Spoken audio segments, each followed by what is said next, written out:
Et retour en Afrique pour terminer ce journal. Au Kenya, le gouvernement va procéder le 30 avril prochain à la plus grande crémation de défense d'éléphants et de cornes de rhinocéros. L'objectif de cette opération gigantesque est d'attirer l'attention de la communauté internationale afin d'aboutir à une interdiction de la vente d'ivoire.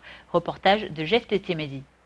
Le Kenya devrait organiser le 30 avril prochain la plus grande cérémonie de crémation jamais organisée en Afrique. Le gouvernement a lancé mercredi dernier 3 semaines d'amnistie tous ceux qui remettront aux autorités de l'ivoire d'éléphant et la corne de rhinocéros. Avec cette opération, le gouvernement espère passer à la flamme environ 105 tonnes d'ivoire et plus d'une tonne de cornes de rhinocéros. Nous les sortons des conteneurs après les avoir collectés ici, puis nous les transportons sur le site de combustion d'ivoire en préparation pour la combustion le 30e du mois.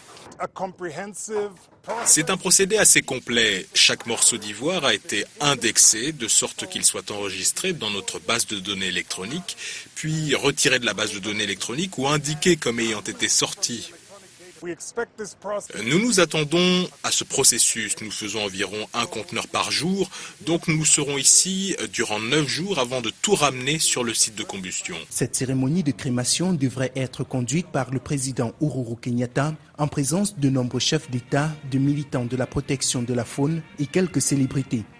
On s'en souvient qu'en mars 2015, le président Kenyatta avait procédé à la crémation de 15 tonnes d'ivoire d'éléphant, ce qui avait été alors présenté comme la plus importante opération de ce type jamais réalisée. Avec cette opération, le gouvernement kényan espère attirer l'attention de la communauté internationale pour aboutir à l'interdiction mondiale sur le commerce d'ivoire et de cornes de rhinocéros. Chaque année, c'est plus de 30 000 éléphants en Afrique qui sont tués pour leur défense, dont l'ivoire se vend notamment en Asie aux alentours de 1 000 € le kilo.